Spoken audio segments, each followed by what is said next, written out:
Produto vetorial. Inicialmente vamos falar de determinantes de matrizes. Vamos começar com matrizes 2×2. O determinante de uma matriz 2×2 recebe essa notação. Colocamos os números do quadro da matriz A1, A2, B1, B2, a primeira linha A1, A2, segunda linha B1, B2, entre duas barras verticais. Isso significa, então, a notação para o que chamamos de determinante, que é um número real associado à matriz, que é calculado, então, da seguinte maneira. O determinante de uma matriz 2×2 é o produto da diagonal principal menos o produto da diagonal secundária. Então, isso dá A1 vezes B1 menos A2 vezes B1. Então, por exemplo, nessa matriz, esse determinante dessa matriz que tem primeira linha 2 menos 1, segunda linha 1, 3, esse determinante é calculado assim, 2 vezes 3 menos 1 vezes 1. Então, isso dá 7, né? 6 menos 1, são 6 mais 1, 7. Para um determinante de matriz 3×3 que vamos necessitar, então uma matriz 3×3, bem geral, a primeira linha então é A1, A2, A3, segunda linha B1, B2, B3, terceira linha C1, C2, C3. O determinante, então colocamos as barras verticais para representar o determinante, que vai ser um número real calculado a partir da matriz que tem essas entradas, né, da seguinte forma, né? O cálculo do determinante 3×3 é bastante complexo, né, comparado ao determinante 2×2. Ele é A1 vezes aquele determinante ali da matriz que tem P2, B3, C2, C3, é um determinante de uma matriz 2×2, então isso nós sabemos calcular, produto da diagonal principal menos diagonal secundária. Menos A2 vezes aquele outro determinante, mais A3 vezes aquele outro determinante, aquele último determinante B1, B2, C1, C2. Note primeiramente que, já vamos explicar de onde que vem essa fórmula, note primeiramente que os fatores multiplicativos que estão multiplicando aqueles três determinantes 2×2 são os elementos lá da primeira linha, A1, A2 e A3. A1 e A2 são tomados com sinal positivo, A2 com sinal negativo. Vamos escrever o determinante assim, como se fosse o determinante da nossa matriz 3×3, vai ser obtido assim. Vamos escrever A1, primeiro, olhar para a primeira linha, pegamos o primeiro elemento e multiplicamos por esse determinante completo. A mesma coisa fazemos pela matriz 2, pelo o segundo elemento, que é o A2, multiplicamos pelo determinante da matriz completa, trocamos de sinal e pegamos o último elemento da terceira linha e multiplicamos pelo determinante completo. Não é bem isso que a gente vai fazer. Nós vamos agora fazer o seguinte, vamos no primeiro determinante, onde aparece o A1 vezes o primeiro determinante, nós vamos eliminar a primeira linha e a primeira coluna, restando aí a matriz 2×2 com elementos B2, B3, C2, C3. Então, daí vem aquele determinante da matriz 2×2 que aparece ali na fórmula logo acima. Então, A1 vezes o determinante B2, B3, C2, C3, ele veio da seguinte forma. Onde está A1? A1 está na primeira posição, lá, primeira linha, primeira coluna. Eu elimino a primeira linha e a primeira coluna e sobra aquela matriz menor, que então tem os elementos B2, B3 e C2, C3. Agora eu vou para a outra parte, para outra parcela. Eu tenho menos A2 vezes aquele determinante da matriz completa. Eu vou eliminar a linha onde está A2 e a coluna onde está A2. Então, o segundo elemento eu elimino a linha, sua linha, primeira linha, e elimino a segunda coluna. Resta, então, restaram os elementos B1, B3, C1, C3, que eu coloco como se fosse uma matriz 2×2 e calculo o seu determinante. Lá está na fórmula logo acima, menos A2, que multiplica o determinante B1, B3, C1, C3. A última parcela vai vir, então, quando eu pegar a primeira linha, eliminá-la e eliminar também a terceira coluna, porque lá está, ali está posicionado o elemento A3. Então eu tenho A3 vezes o determinante da matriz menor que sobra.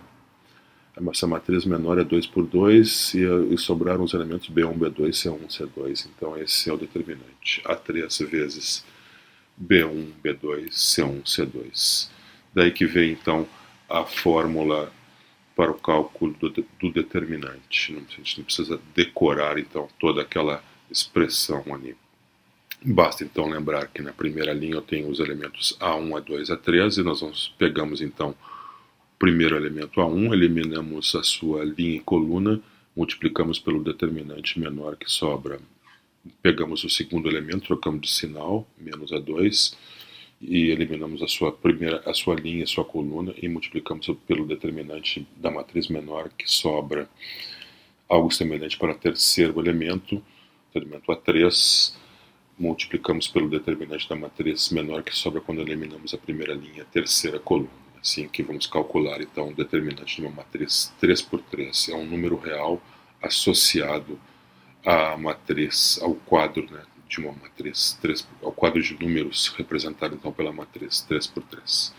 Por exemplo, esse determinante dessa matriz aí que tem na primeira linha 3 menos 2 menos 5, 1, 4 menos 4, 0, 3, 2. O determinante dessa matriz 3 por 3 é calculado assim. Lá na primeira linha eu tenho o elemento 3. Então esse 3 vai multiplicar o determinante da matriz 2 por 2 quando eu eliminar a primeira linha e a primeira coluna. Então sobrou então 4 menos 4, 3, 2. Depois eu tenho menos 2, que é o segundo elemento, elimino primeira linha, segunda coluna, sobra o determinante 2 por 2, 1 menos 4, 0, 2. Mais o elemento menos 5, que é o terceiro elemento da primeira linha, multiplicando o determinante que sobra quando eliminar primeira linha e terceira coluna. Então sobrou o determinante 1, 4, 0, 3. Então todos esses três determinantes são determinantes 2 por 2 e esses são fáceis de calcular. São calculados através do produto da diagonal principal pela diagonal secundária. Então no primeiro caso eu tenho 8 menos 12, que dá 8 mais 12, 20. No segundo determinante eu tenho 2 menos 0, que dá 2. E no último determinante eu tenho 1 vezes 3, 3 menos 0 vezes 4, que dá, então, 3. Ali estão os valores dos determinantes. Vamos multiplicar pelos coeficientes ali, 3, 2 e menos 5. Então temos aí 3 vezes 20, mais 2 vezes 2, menos 5 vezes 3, isso dá 49. Esse é o valor, então, do determinante desta matriz 3 por 3. Teorema sobre determinantes. No item A, então, se duas linhas do arranjo de um determinante são iguais, então o valor do determinante é zero. E no item B, se trocamos duas linhas do arranjo de um determinante, multiplicamos o valor do determinante por menos 1, ou seja, trocando duas linhas de uma matriz, o seu determinante troca de sinal. Se duas, isso no item B. No item A, então, se duas linhas de uma matriz são iguais, o determinante é nulo, é zero. Demonstração, vamos fazer apenas no caso 2 por 2, no caso 3 por 3 é um pouco mais complicado, vamos deixar de lado isso. A demonstração só a título de ilustração para o caso 2 por 2. Então, se eu tenho aí uma matriz 2 por 2, determinante mais geral possível, com duas linhas iguais, né? Então a linha é A1, A2 e a segunda linha, que deve ser igual por hipótese à primeira linha, então também é A1, A2. Determinante, então, é o produto da diagonal principal, A1, A2, menos a diagonal secundária, A2, A1, mas isso é igual a zero, né? Então, isso demonstra o item A. No item B, vamos pegar uma matriz mais geral possível, A1, A2, B1, B2. Seu determinante, produto da diagonal principal menos a diagonal secundária. Então, isso é A1, B2 menos A2, B1. Vamos agora trocar de posição as duas linhas. Trocamos a primeira linha com a segunda linha. Então, a nova primeira linha é B1, B2, e a nova segunda linha é a antiga primeira linha. Então, é A1, A2.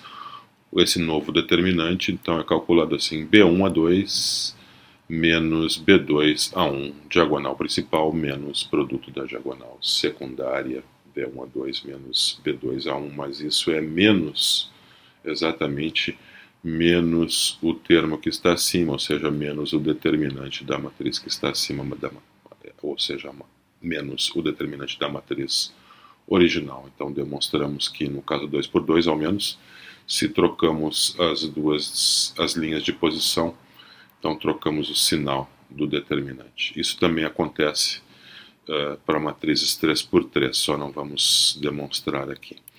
Exemplos. Então, temos uma matriz que já havíamos calculado o determinante dela, a matriz 3 por 3, primeira linha 3 menos 2 menos 5, segunda linha 1, 4 menos 4, terceira linha do arranjo é 0, 3, 2. Então, esse determinante já havíamos calculado anteriormente, isso é 49. Vamos pegar essa outra matriz, que ela foi determinada a partir desta matriz original, invertendo as posições da primeira com a terceira linha, ou seja, trocando duas linhas do arranjo. Isso então deve trocar o sinal do determinante. Então o determinante dessa matriz eu nem preciso calcular, eu já sei que é menos 49. Já esse determinante aqui, pelo item A do teorema, esse arranjo tem duas linhas iguais, né? A segunda linha é igual à terceira linha. Esse determinante, então, não é necessário calculá-lo. Esse determinante é igual a 0.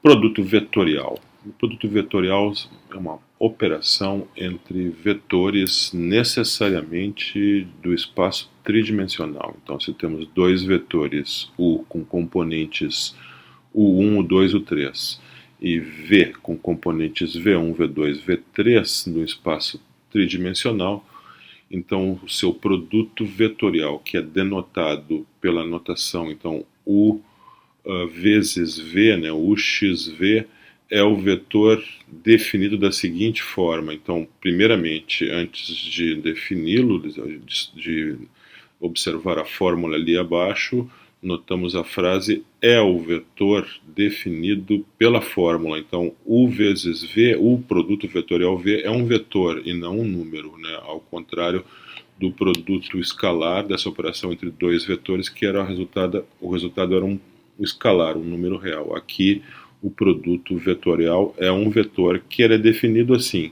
Tem aquela fórmula ali, U vezes V é aquele determinante, né? O 2, o 3, V2, V3, vezes o vetor unitário I, menos o determinante U1, U3, vezes o U1, U3, V1, V3, vezes o vetor unitário J, mais o determinante U2, U1, U2, V1, V2, vezes o vetor unitário K. Uma forma equivalente de definir o produto vetorial é escrever explicitamente ali, calcular explicitamente aqueles determinantes. Então, o determinante da primeira matriz, por exemplo, é a diagonal principal menos a diagonal secundária, o 2V3 menos o 3V2, isso está multiplicando o I e os outros termos. Então, são os valores, os cálculos correspondentes aos determinantes ali indicados. Então, temos essa fórmula equivalente aqui para a definição, então, de produto vetorial. Uma maneira mais simples de memorizar a definição, que é um pouco complicada, poderemos escrever o produto vetorial de U por V da seguinte maneira. O determinante onde na segunda linha eu coloco as componentes do vetor U, na terceira linha eu coloco as componentes do vetor V, mas na primeira linha eu coloco os vetores I, J, K. Isso não faz muito sentido, porque eu estaria misturando vetores com escalares no mesmo arranjo, né, na mesma matriz. Mas Se pudéssemos fazer isso, vamos admitir por um momento que podemos fazer isso. Então, podemos misturar vetores com escalares, com números reais no arranjo de uma matriz. Então, na primeira linha, nós vamos colocar os vetores I, J, K. Na segunda linha, as componentes, daí são números, as componentes do vetor U, o 1, o 2, o 3. E na terceira linha, as componentes do vetor V, V1, V2, V3. E agora vamos calcular, imagina que vamos calcular esse determinante. Pegamos o primeiro elemento lá na primeira linha, que é I, multiplicamos pelo determinante menor, que sobra quando eliminamos a primeira coluna e a primeira linha. Então sobrou o 2, o 3, V2, V3, e é exatamente o que eu tenho ali na fórmula. Determinante o 2, o 3, V2, V3, vezes o vetor I.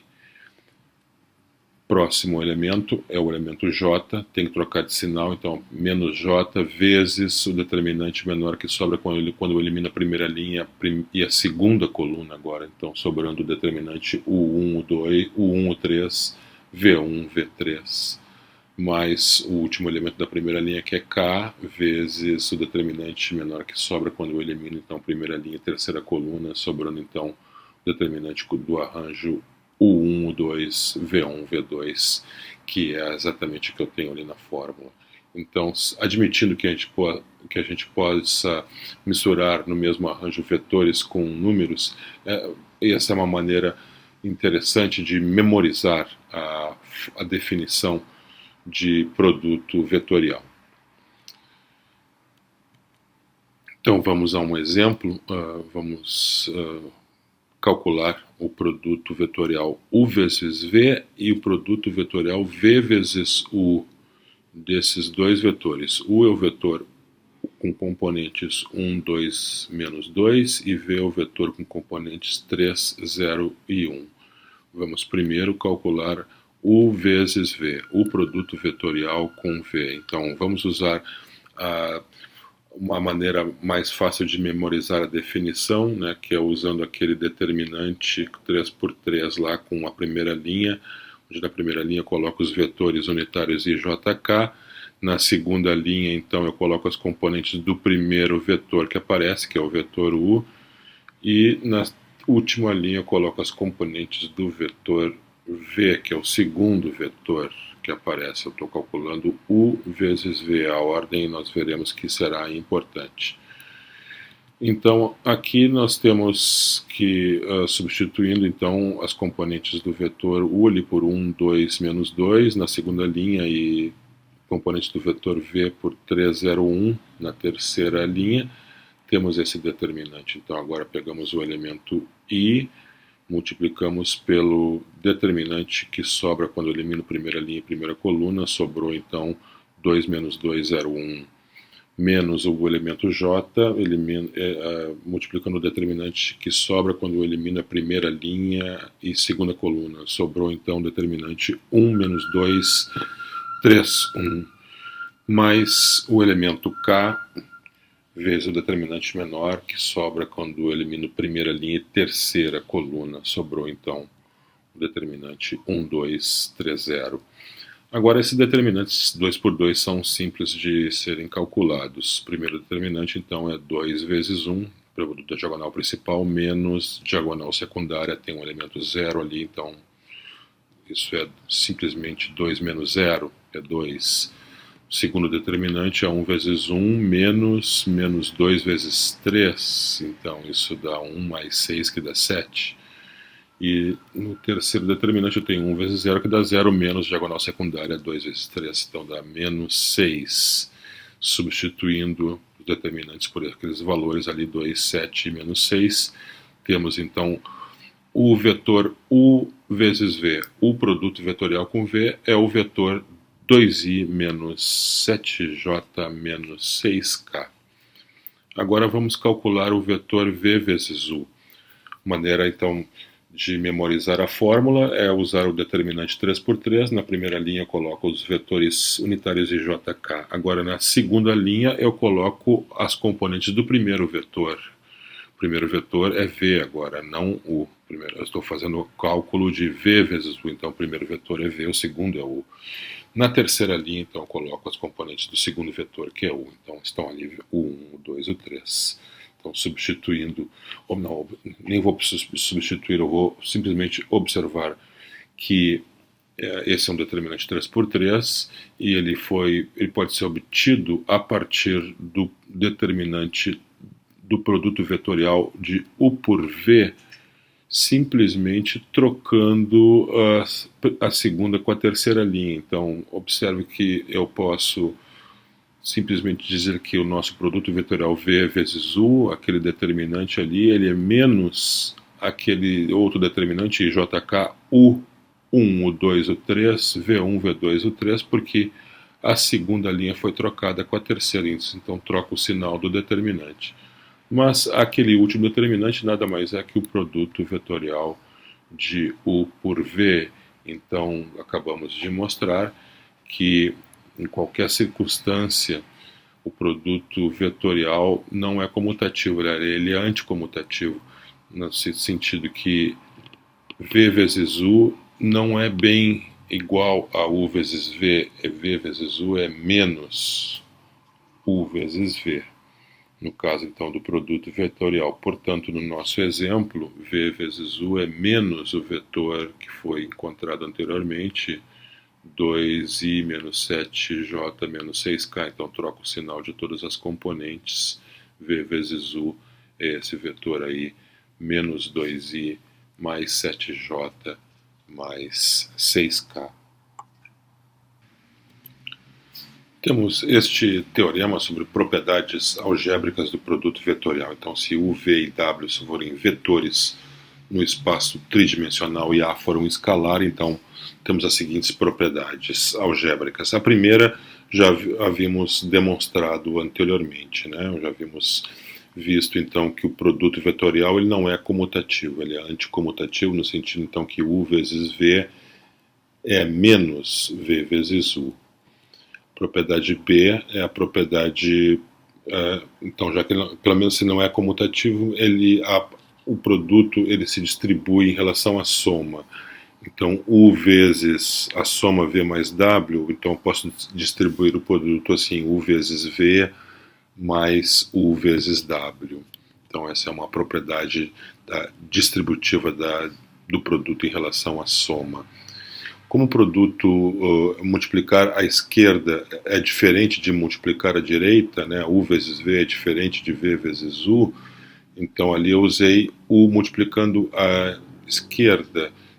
Então eu tenho que verificar se essa propriedade também é válida se eu multiplicar à direita agora por W, e realmente também é válida, a propriedade continua sendo válida. A multiplicação se distribui, esse produto, né, esse produto vetorial se distribui em relação à soma como se fosse uma multiplicação. Note que eu tomo cuidado de não comutar os elementos, né, na hora de multiplicar, já que a multiplicação não é comutativa. Já no item A, vemos que para trocar de posição eu devo trocar o sinal também, né.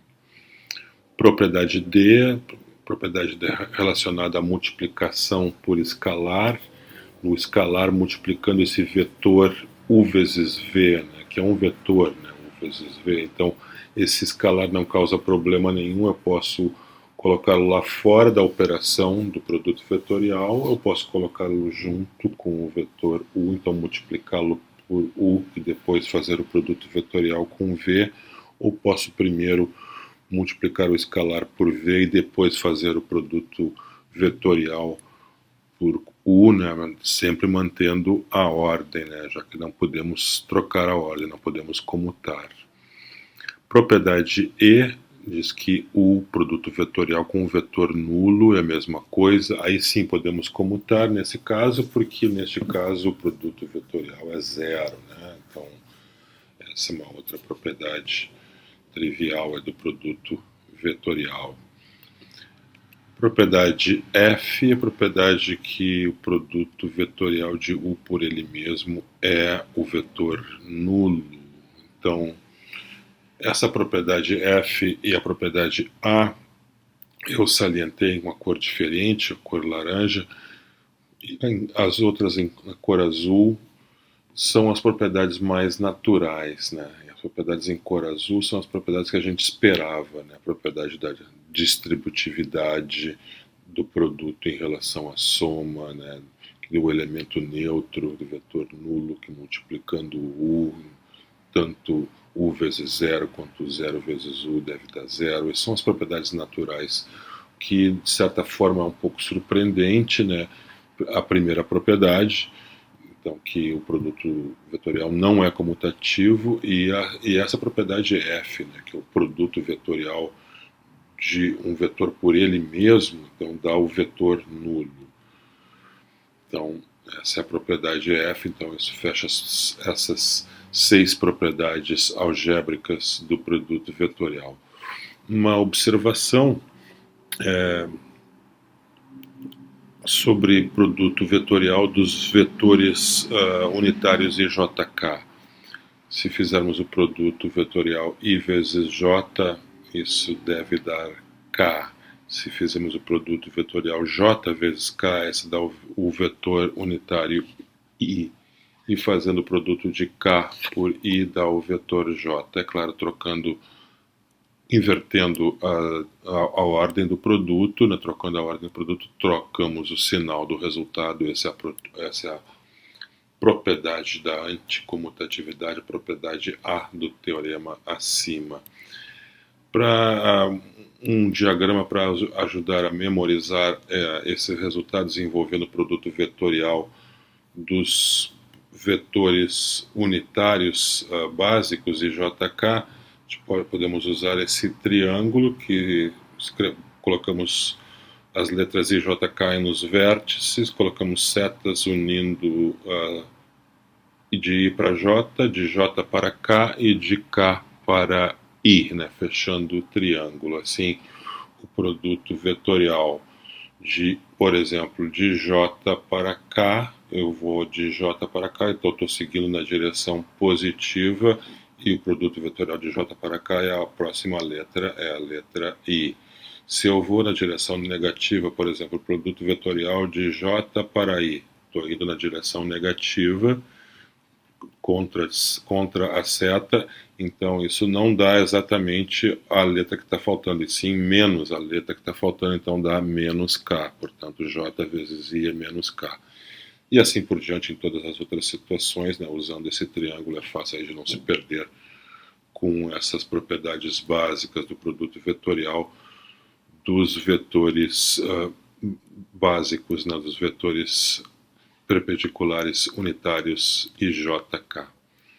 Uma outra observação é que se eu tenho I vezes J vezes J vezes J, e vamos fazer a operação J vezes J de primeiro, então tem um parênteses ali, vamos respeitar o parênteses, fazer J vezes J, pela propriedade F do teorema, né, sabemos que J vezes J é zero, né, produto vetorial de um vetor por ele mesmo dá zero. Então isso dá I vezes zero. Pela propriedade E do teorema acima, temos que zero é um elemento neutro da multiplicação vetorial, então I vezes zero dá o vetor nulo. Portanto, essa expressão I vezes J, colocando parênteses ali, fazendo a operação J vezes J primeiro, deu zero. Agora vamos fazer a mesma operação, só que agora eu vou mudar o parênteses de lugar. Ao invés de fazer J vezes J primeiro, eu vou fazer I vezes J primeiro. É a operação I vezes J vezes J, só que o parênteses agora é outro.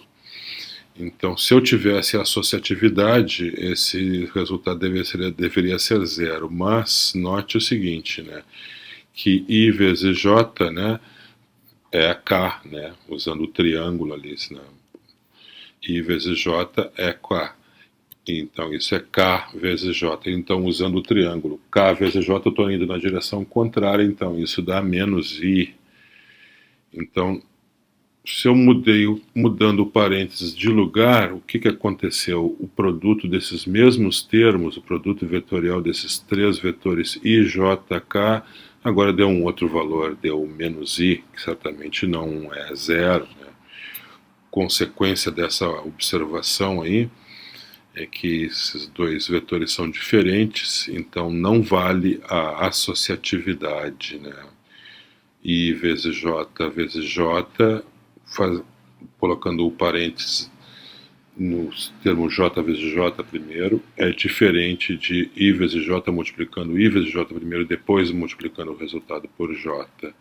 Assim, a propriedade associativa que eu tinha, né, para produto escalar e que eu tenho para produto de números reais, né, de elementos escalares, essa propriedade associativa não é válida para o produto vetorial. Então, U vezes V vezes W faz diferença onde eu coloco o parênteses. Que operação vou fazer primeiro? Se é V vezes W ou U vezes V. Então, essa propriedade associativa não é válida para o produto vetorial. Propriedades geométricas do produto vetorial. Vamos ver esse teorema que diz o seguinte: se U e V forem vetores no espaço tridimensional, então valem essas seguintes propriedades. Que U ponto U vezes V, eu faço o produto vetorial de U por V primeiro e calculo o produto escalar, então, de U por esse produto vetorial. Isso, segundo o teorema, dá zero. O que significa, tem essa seguinte interpretação geométrica, que o vetor, dados dois vetores quaisquer, o vetor U vezes V, o produto vetorial U vezes V, é ortogonal a U, porque o produto escalar deles é zero, né? Mas também o produto escalar de V com o produto vetorial U vezes V também é zero, né? Então, U vezes V, além de ser ortogonal a U, também é ortogonal a V. Então, esse é o teorema, então, que nos diz que o vetor U vezes V, o produto vetorial com V, é ortogonal a ambos U e V simultaneamente. Demonstração, relativamente simples, vamos demonstrar só o item A. O item B é semelhante, né? O item A, então, vamos demonstrar que aquele produto ali é zero. U vezes V, pela definição, né, usando a definição, pode ser escrito assim, né? Então, essas são as componentes do vetor U vezes V, simplesmente usando a definição, já que U tem componentes U1, U2, U3 e V tem componentes V1, V2, V3. Agora eu faço o produto escalar de U por o produto vetorial. Então, eu pego o vetor com componentes U1, U2, U3 e multiplico escalarmente, né, usando o produto escalar, por aquele vetor que tem essas componentes, o 2v3 menos o 3v2, segunda componente o 3v1 menos o 1v3, terceira componente o 2v2 menos o 2v1, o 1v2 menos o 2v1. Então, o produto escalar desses dois vetores, soma dos produtos das componentes correspondentes. Aí está a lista, então, das parcelas já com sinais correspondentes. Então, estou somando, então, o produto dos produtos das componentes correspondentes. E agora eu vou observar alguns fatos simples, né, que esses dois termos aí, esses dois números são iguais, com sinais opostos, então eu posso cancelar esses dois termos também, mas esses dois não sobra nada, então o resultado é zero, então, o que demonstra o item A. O item B é bastante semelhante, não? Então deixamos de lado momentaneamente. Temos esse exemplo, que diz o seguinte: encontre um vetor que seja ortogonal aos vetores U e V dados, né? U é 2, menos 1 e 3, e V menos 7, 2, menos 1. Então, uma tarefa relativamente simples, né, geometricamente pensando. Então, dados dois vetores, como encontrar um vetor que seja ortogonal a esses dois vetores simultaneamente. Então, isso será o vetor U vezes V. O vetor U vezes V é ortogonal a ambos U e V, pelo que acabamos de observar no teorema.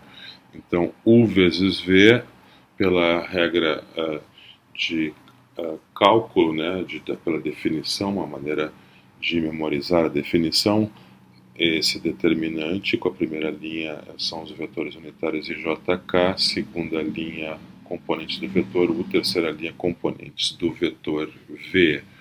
Então calculamos esse determinante, né, usando aquela expansão. Fica o primeiro termo I, elimino a primeira linha, primeira coluna, multiplico pelo determinante menor que sobra, menos 1, 3, 2, menos 1, menos o segundo elemento que é J, elimino a primeira linha, segunda coluna, sobra o determinante 2 por 2 com o arranjo de números 2, 3, menos 7, menos 1, mais o último elemento da primeira linha, que é K, vezes o determinante menor, que sobra quando eu elimino a primeira linha, terceira coluna, sobrando então o determinante 2 menos 1, menos 7, 2. Fazendo as contas, então, por aquele primeiro determinante ali, é menos 5. Já o segundo, né, diagonal principal menos diagonal secundária, dá 19. O terceiro determinante, diagonal principal, 4, diagonal secundária, 7, então 4 menos 7 dá menos 3. Então, o determinante é menos 5i menos 19j menos 3k, e este é um vetor que ele é ortogonal a ambos os vetores U e V fornecidos no enunciado. O produto vetorial dos vetores satisfaz a chamada regra da mão direita, que nos dá a direção e o sentido do produto vetorial de U por V. É o seguinte: se os dedos da mão direita estão postos em forma de concha, de tal forma que eles fecham de U para V no sentido da rotação que leva U em V, então nós vamos levar U em V com menos de 180 graus. Então o polegar da mão direita deve apontar na direção, no sentido de U, produto vetorial com V. Então, vamos ver um teorema aqui com relação, agora, não à direção e sentido, mas em relação à magnitude, à norma do produto vetorial. Se U e V são vetores não nulos no espaço tridimensional, seja θ o ângulo entre eles, né, quando estiverem posicionados de tal forma que seus pontos iniciais coincidam.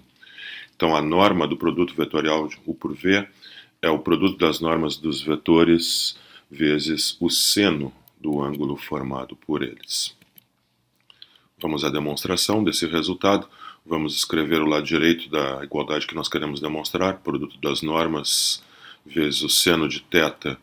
Vamos escrever aquele seno de θ como a raiz quadrada de 1 menos cosseno de θ, usando a identidade trigonométrica fundamental, né, que o cosseno ao quadrado de θ mais o seno ao quadrado de θ é igual a 1. Então, essa é a expressão equivalente, né? A raiz de 1 menos cosseno ao quadrado de θ faz o papel do seno de θ ali. O cosseno de θ, é o cosseno do ângulo entre dois vetores U e V. Nós já tínhamos visto isso, que isso tem uma expressão em termos do produto escalar. Então, esse é o produto escalar de U e V dividido pelo produto das normas. Então, está aí a expressão correspondente. Agora vamos fazer um pouco de contas, um pouco de álgebra. Vamos levar ao quadrado, somar as frações, denominador comum. Né? Então vamos usar o denominador comum, que é a norma de U ao quadrado, norma de V ao quadrado. Fica assim a expressão. E agora nós vamos extrair a raiz quadrada de norma de U ao quadrado, norma de V ao quadrado. Podemos simplificar ali aquela expressão, então fica simplesmente a raiz do produto das normas ao quadrado menos o produto escalar ao quadrado. E agora nós vamos substituir U por... vamos usar as coordenadas, né? Então o U é o vetor com coordenadas U1, U2 e U3. Assim, a norma de U ao quadrado é o somatório, é a soma dos quadrados das componentes, né? O 1 quadrado mais o 2 quadrado mais o 3 quadrado, de forma semelhante para V. E vamos escrever então o produto escalar também, que é a soma dos produtos das coordenadas correspondentes, né, ao quadrado. Então está lá a expressão, e agora é só fazer as contas. Vamos elevar o quadrado ali e remanejar os termos, né, regrupar os termos de forma que essa expressão é igual a essa raiz quadrada dessa soma de quadrados. E o que eu tenho em cada um dos quadrados ali são as componentes do produto vetorial. Então, aquela raiz quadrada de soma de quadrados ali, já que as componentes são as componentes do produto vetorial, é a norma do produto vetorial U por V.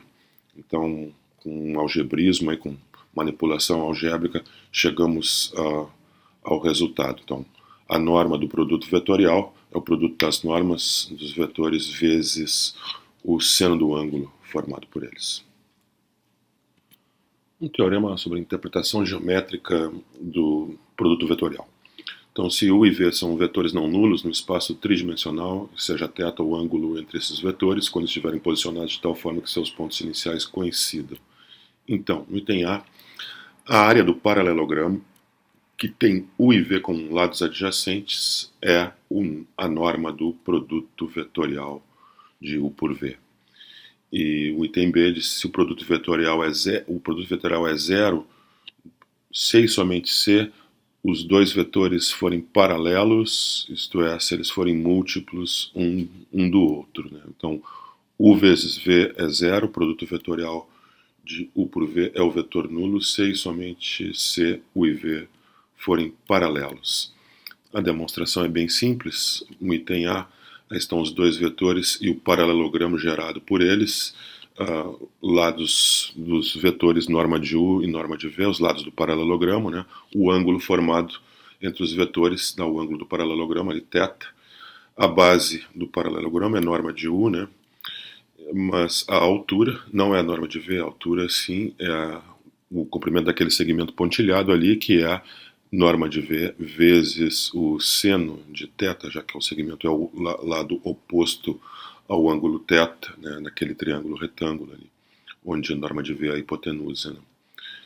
Portanto, a altura é norma de V vezes seno de θ, assim a área base vezes a altura, norma de U vezes norma de V vezes o seno de θ. Isso é precisamente, como havíamos visto, a norma do produto vetorial de U por V.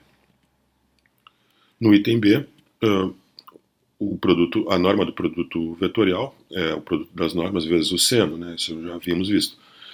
Então, a norma do produto vetorial é zero, o produto vetorial é zero, um vetor é zero, se e somente se o seu comprimento é zero, se e somente se a sua norma é zero. Então, e a norma é zero, se e somente se aquele produto, né, norma de U vezes norma de V vezes o seno de θ é igual a zero. Como U e V são vetores não nulos, né, então eles não têm norma zero. Então, aquele produto ali é zero, se e somente se o seno de θ é zero. E o seno de θ é zero, se e somente se o ângulo entre os vetores é zero ou 180 graus, ou π radianos. Em qualquer desses casos, então os vetores são paralelos, né? São múltiplos um do outro, ou o ângulo entre eles é zero, né, como está na primeira situação, na primeira ilustração, ou o ângulo deles é π, de qualquer forma, eles são múltiplos um do outro. Neste exemplo, vamos determinar a área do triângulo formado pelos pontos P1, P2 e P3, coordenadas de P1, 2, 2, 0, coordenadas de P2, menos 1, 0, 2, coordenadas de P3, 0, 4. 3 aí estão a ilustração, os três pontos e o triângulo determinado por eles. A estratégia aqui para calcular a área do triângulo, nós vamos, ao invés de calcular a área do triângulo, primeiro nós vamos calcular a área do paralelogramo gerado pelos vetores P1, P2 e P1, P3. A área do triângulo será a metade da área deste paralelogramo, como mostra ali a figura. Então vamos obter os vetores P1, P2, subtraindo as coordenadas então do ponto final, menos 1, 0, 2, menos coordenadas do ponto inicial, 2, 2, 0. Então esse dá o vetor com coordenadas menos 3, menos 2, 2. Vetor P1, P3 subtrai as coordenadas do ponto P3, menos as coordenadas do ponto P1, 0, 4, 3, menos 2, 2, 0. Isso dá o vetor menos 2, 2, 3. Vamos então fazer o produto vetorial, né, dos dois vetores para poder então usar a interpretação do produto vetorial e calcular a área. Né. Então, o produto vetorial está definido por aquele determinante, né, usamos a definição do cálculo do determinante 3 por 3, estamos ali então aquele determinante 2 por 2, que dá menos 6 menos 4 dá menos 10, o outro dá menos 9 mais 4 que dá menos 5, o último determinante então dá menos 6 mais 4 que dá menos 6 menos 10, né, menos 4 que dá menos 10.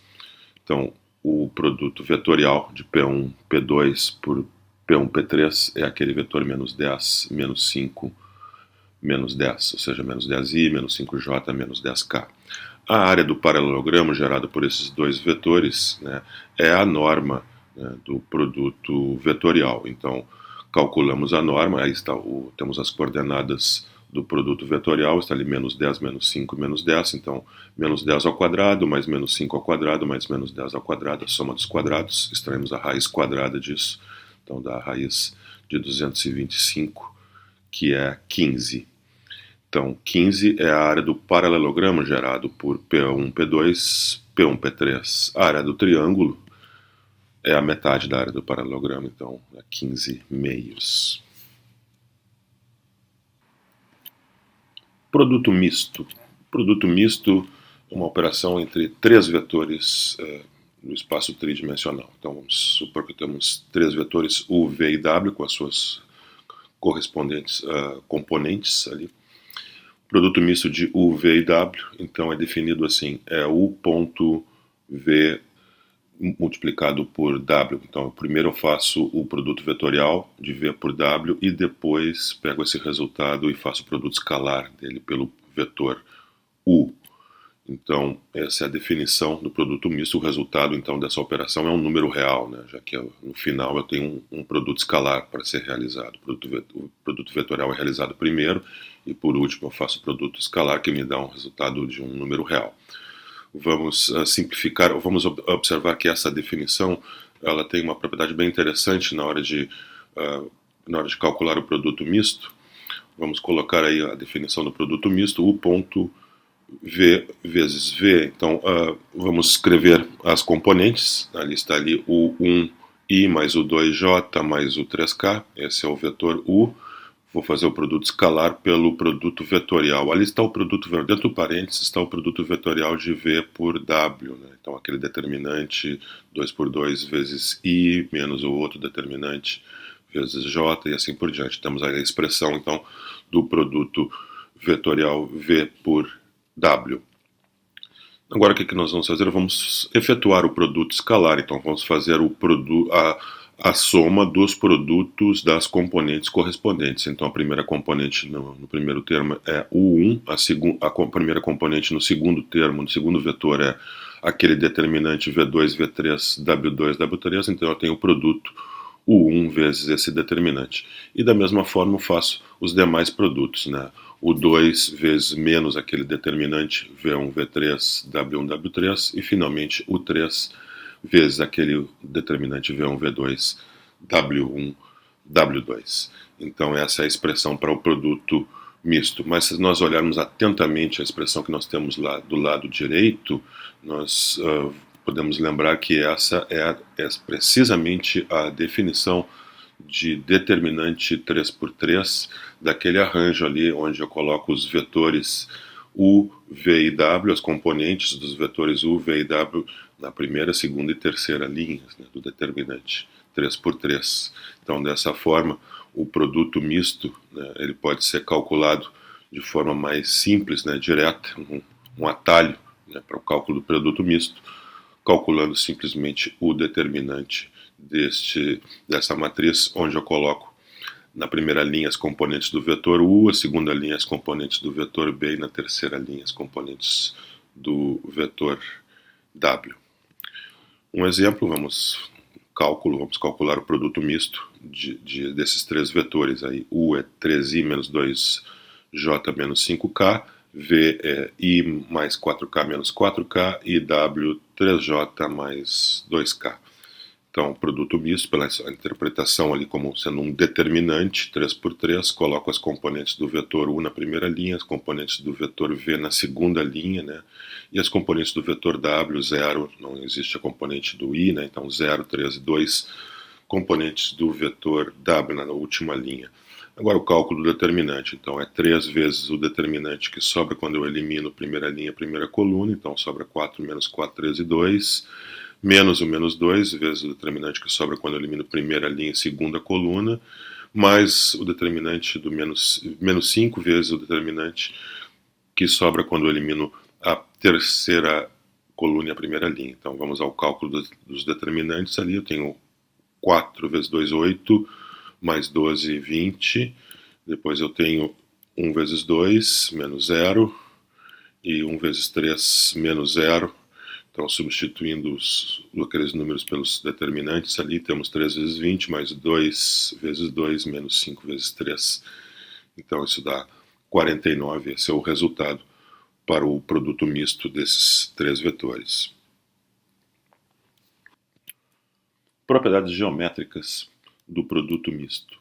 Esse teorema, então, vai nos dar uma propriedade geométrica bastante interessante para o produto misto de 3 vetores não nulos no espaço tridimensional. O volume do paralelepípedo, que tem U, V e W como arestas adjacentes, ou seja, o paralelepípedo gerado por U, V e W, o volume desse paralelepípedo é precisamente o módulo do produto misto dos 3 vetores. No item B do teorema diz uma caracterização de vetores no mesmo plano, podem ser caracterizados através do produto misto zero. Então, o produto misto é zero se somente seus 3 vetores estiverem no mesmo plano. Vamos à demonstração do teorema. Então, para demonstrar o teorema, vamos pegar o paralelepípedo gerado pelos 3 vetores. O volume do paralelepípedo é a área da base vezes a altura. A base ela é formada pelo paralelogramo gerado por V e W. A altura pode ser obtida se nós projetarmos o vetor U ortogonalmente sobre aquele eixo perpendicular ao plano gerado por V e W. Mas sabemos que o produto vetorial ele é perpendicular, ele é ortogonal aos 2 vetores, então ele é ortogonal ao plano gerado por V e W. Então vamos projetar U sobre V vezes W. Dessa forma, vamos obter a altura do paralelogramo, obtendo o comprimento daquela projeção, ou seja, a norma da projeção ortogonal de U sobre V vezes W é a altura. Assim, a base do paralelogramo gerado por V e W, temos a área da base, né, que é a norma de V produto vetorial por W. Essa é uma interpretação geométrica do produto vetorial, né? É a área da base do paralelogramo gerado por eles. A altura é a norma da projeção ortogonal de U sobre V vezes W. Então, a altura está ali, norma da projeção ortogonal de U sobre V vezes W. Então, agora vamos obter uma expressão para essa projeção ortogonal, lembrando que a fórmula geral da projeção ortogonal de um vetor V qualquer sobre um vetor B não nulo, ela é V.B dividido pela norma de B quadrado vezes B. Então, quem vai fazer o papel do vetor V agora é o vetor U, e quem vai fazer o papel do vetor B é V produto vetorial com W. Então, substituindo V por U e B por V vezes W, temos a expressão para a projeção ortogonal. Nós queremos a norma, então temos a norma deste vetor. Vamos observar ali que U ponto V vezes W, o produto misto, esse é um escalar, dividido pela norma ao quadrado, também é um escalar, então isso pode sair lá para fora da norma, se eu botar o módulo disso, né, se eu considerar o módulo. Então, fica o módulo do produto misto.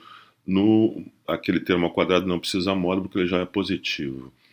E multiplicado, então, pela norma de V vezes W. Então, agora eu posso simplificar, norma de V vezes W no numerador e denominador, para obter a expressão, então, da norma da projeção ortogonal, que é precisamente a altura do nosso paralelepípedo. Ali está a altura do paralelepípedo. Então, Vamos agora calcular o volume. O volume é a base, a área da base vezes a altura.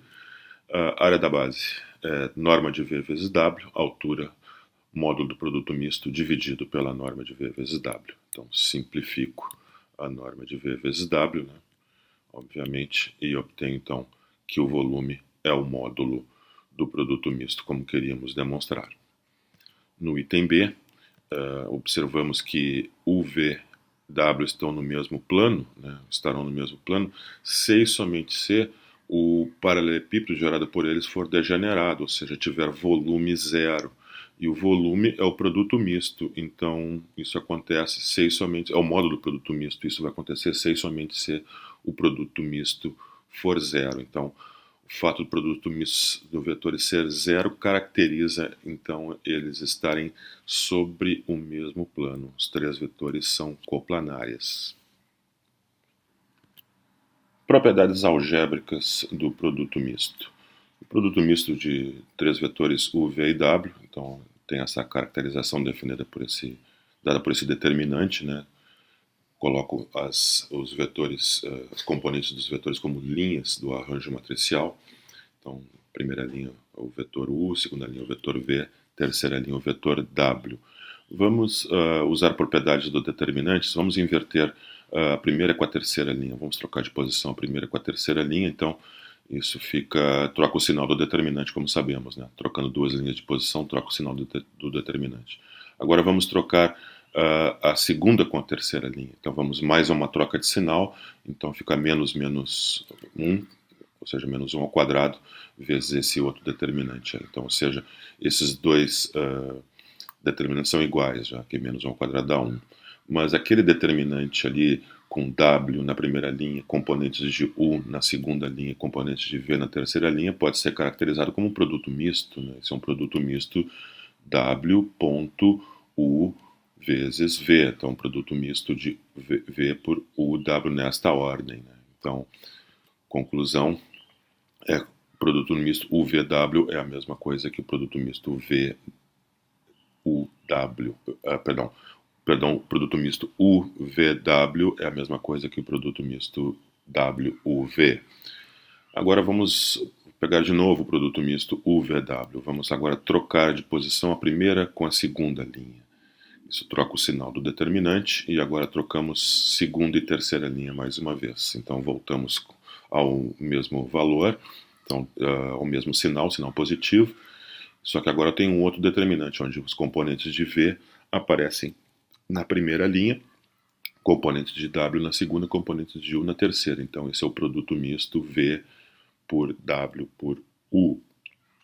Consequentemente, o VW é a mesma coisa que VWU no produto misto. Então temos essas propriedades algébricas do produto misto. O produto misto U, V e W é a mesma coisa que o produto misto de W, U por V é a mesma coisa que o produto misto de V por W por U.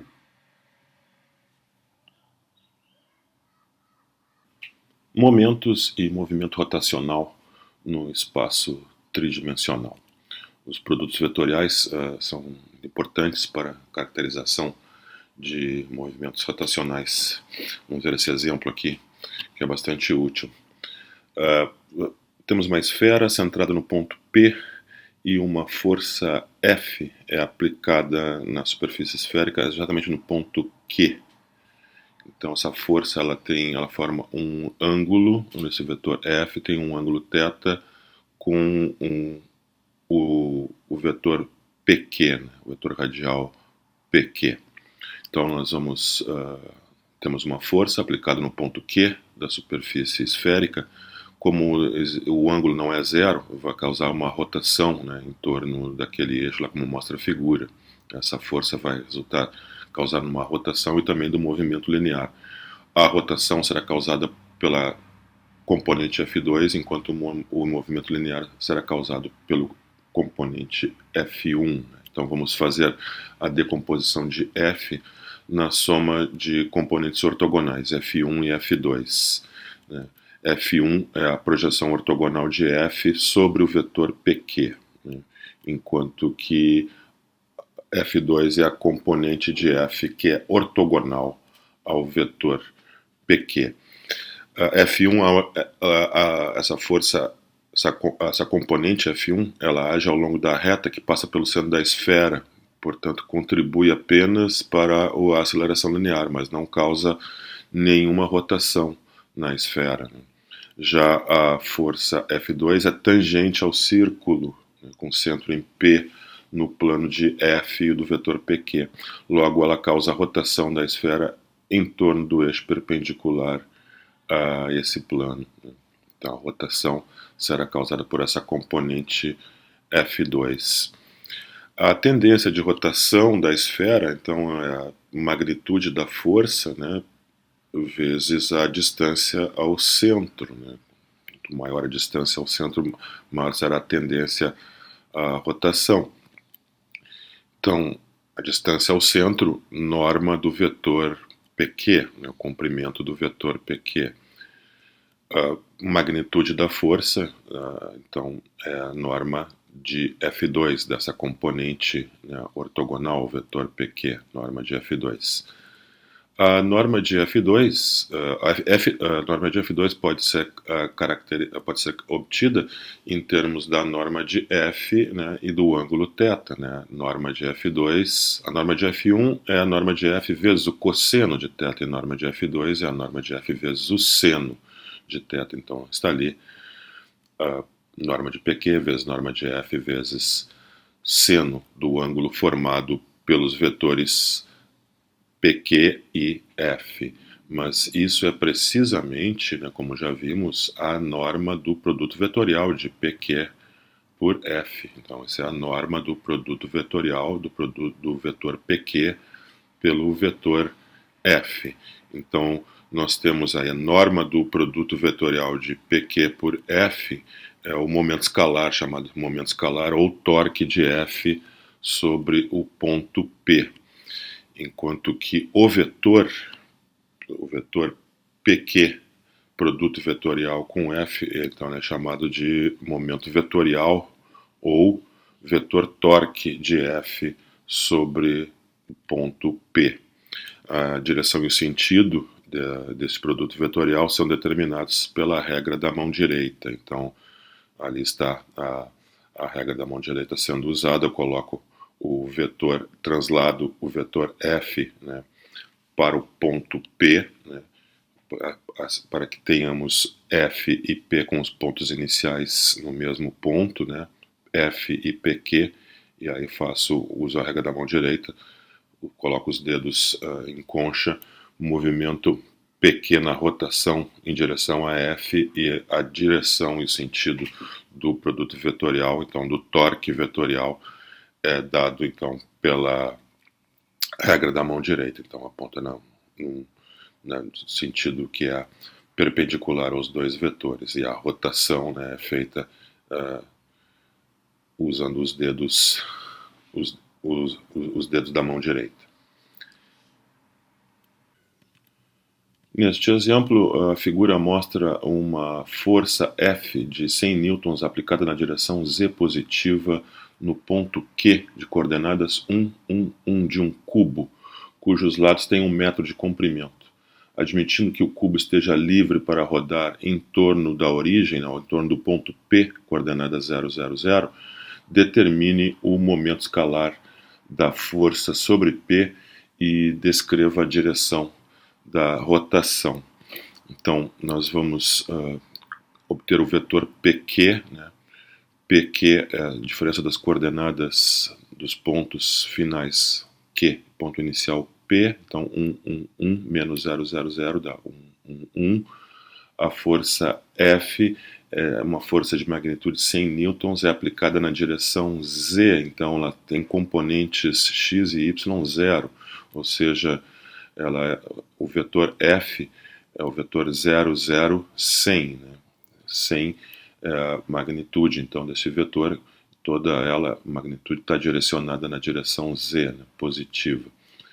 Então, o momento vetorial de F sobre P é o produto vetorial, então, do vetor PQ pelo vetor F. Então, está ali o determinante, a linha IJK, segunda linha são as componentes do vetor PQ, 1, 1, 1, e a última linha, componentes do vetor F, 0, 0, 100. Então, ele fazendo a conta, essa conta daí dá 100i menos 100j. Então, esse é o momento vetorial. Queremos o momento escalar, né? Então, o momento escalar é a norma deste vetor. Então, norma de PQ vezes F, a norma do vetor 100i menos 100j. Então, soma dos quadrados das componentes, extrai a raiz quadrada. Então, isso aí, então, da raiz quadrada de 100 ao quadrado mais menos 100 ao quadrado dá 100 vezes a raiz de 2. Isso dá aproximadamente 141,42 newton-metros, né, que é a unidade, então, do momento escalar. Agora, então, a rotação anti-horária, a direção da rotação, né, a direção será anti-horária olhando ao longo do vetor 100i menos 100j em direção ao seu ponto inicial. Então, nós, olhando para esse vetor, usamos a regra da mão direita, colocamos o polegar direcionado nesse vetor, então os dedos vão rodar na direção anti-horária no plano gerado pelos vetores PQ e F.